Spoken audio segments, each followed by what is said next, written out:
So if you've been following some of my videos on Old Mine Road, you would know that there's a few well-preserved gems out there that didn't fall prey to the destructive nature of the Tox Island project.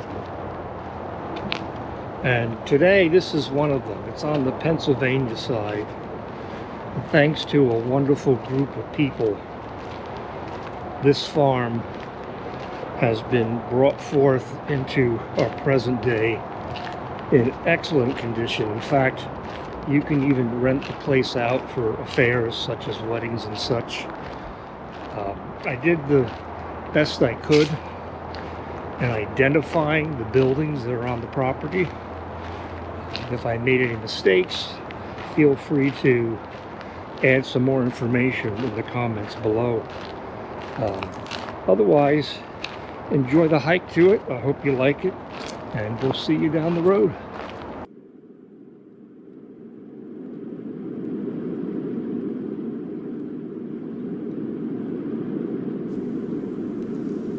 Marie Zimmermann, master of bronze, silver, and gold, escaped the clamor of New York for this Pocono retreat. In 1912, on family land acquired decades earlier, she designed a home that mirrored her bold vision, a rugged stone mansion in the arts and crafts style, with sweeping stairs and rooms that would soon brim with her creations.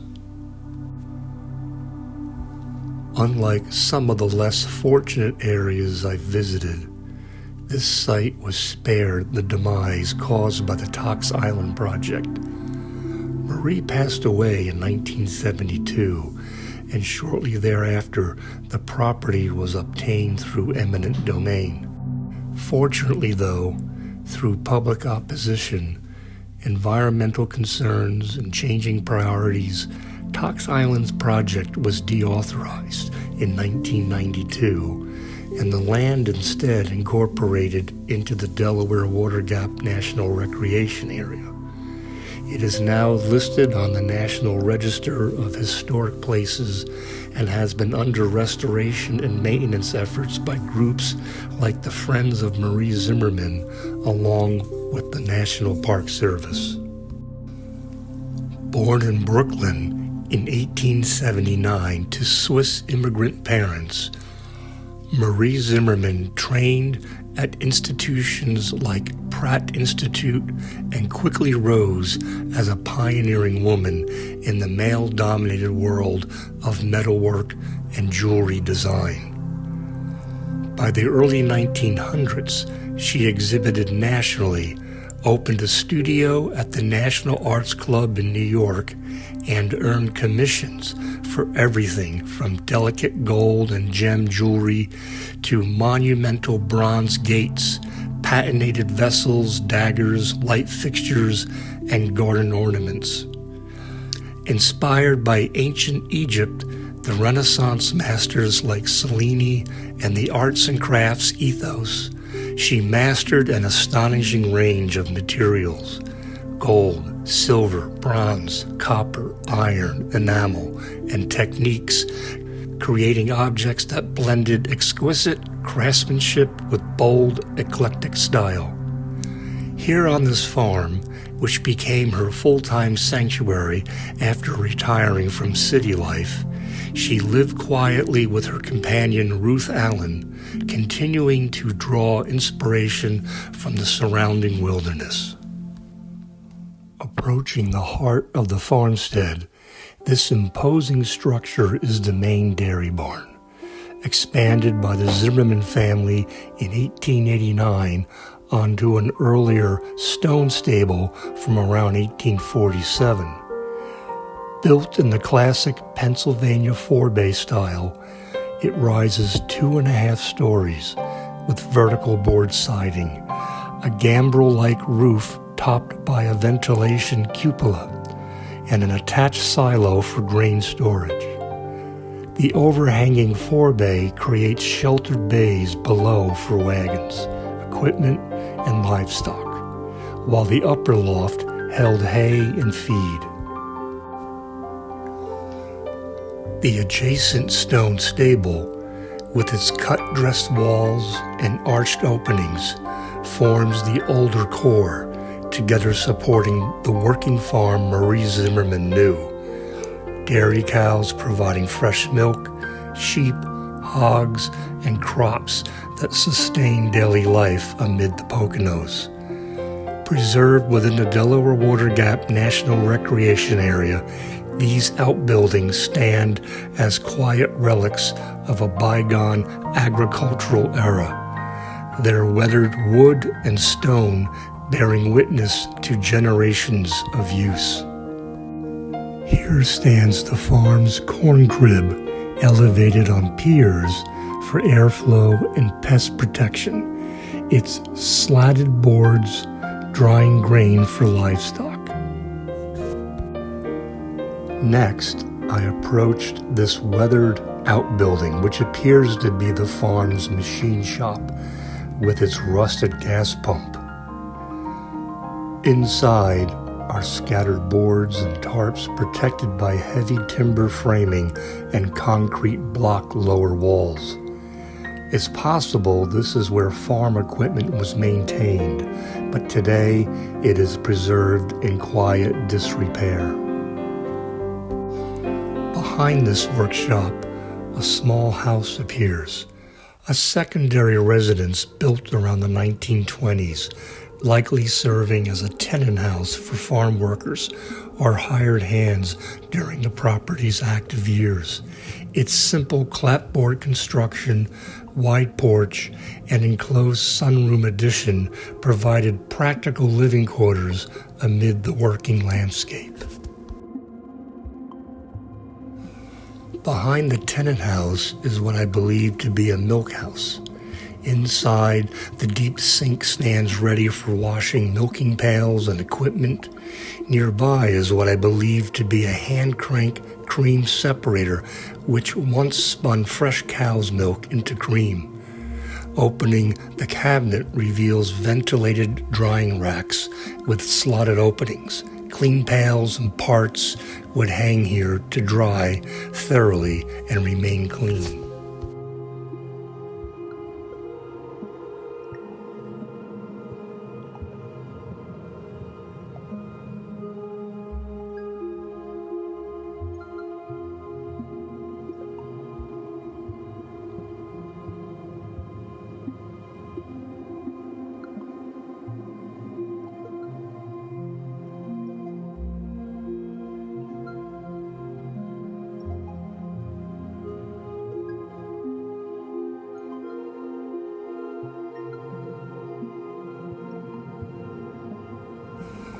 Next is what I believe to be the farm's smokehouse. Its stovepipe chimney once vented slow, smoldering fires of hickory or applewood. Inside, slatted racks line the walls to hang salted hams and bacon from the hogs, preserving meat for winter through steady smoke.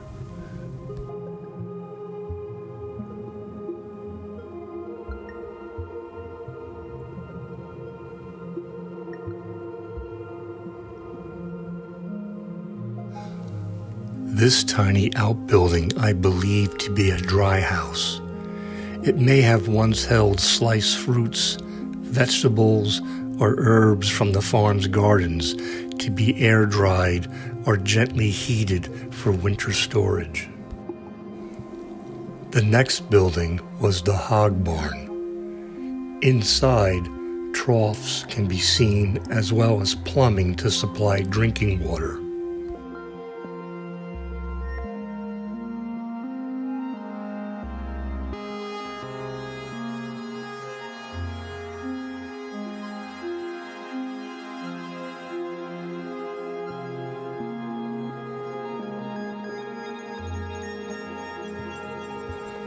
These partitioned wooden compartments served as divided mangers, individual feeding slots for the pigs, ensuring each got its share of grain or slop without competition.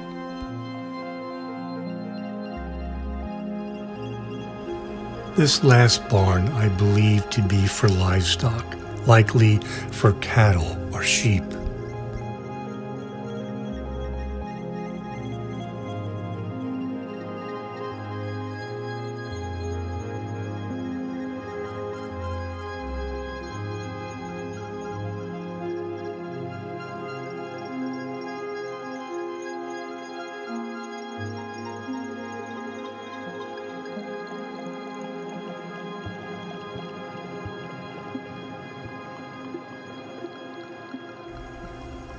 Finally, Marie Zimmermann's masterpiece, the stone house she helped design in 1912 on family land, built of local fieldstone in the arts and crafts spirit. Its rugged walls, sweeping porch, and tall gambrel roof created a sanctuary of craftsmanship and solitude. Here, the pioneering metalworker lived and worked, surrounded by her creations, forging a legacy that adores in this quiet Pocono retreat.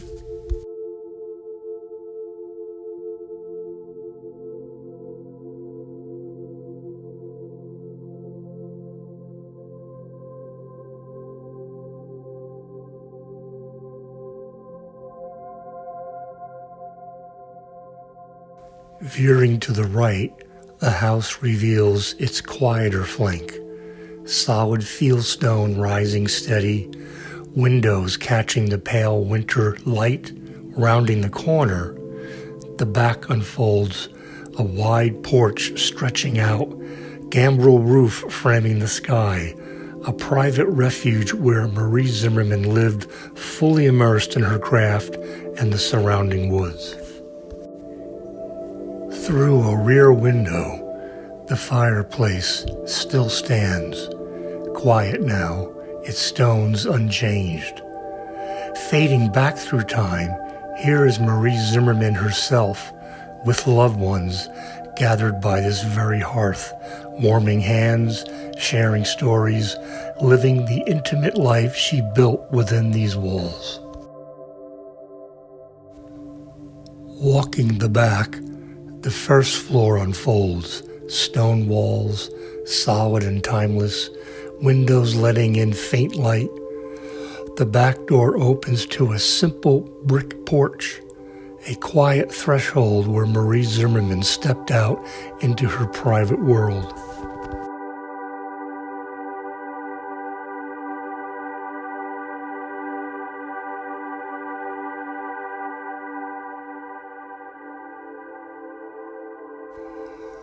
Here it stands, the stone house Marie Zimmermann helped create in 1912, a sanctuary of craft and solitude. As the path ends, the home that welcomed her art, her companion Ruth Allen, and her quiet life fills the frame, a legacy preserved in these Pocono woods. Today, within the Delaware Water Gap National Recreation Area, it endures, a testament to her vision, just a hike away to those who seek the same peace she found here.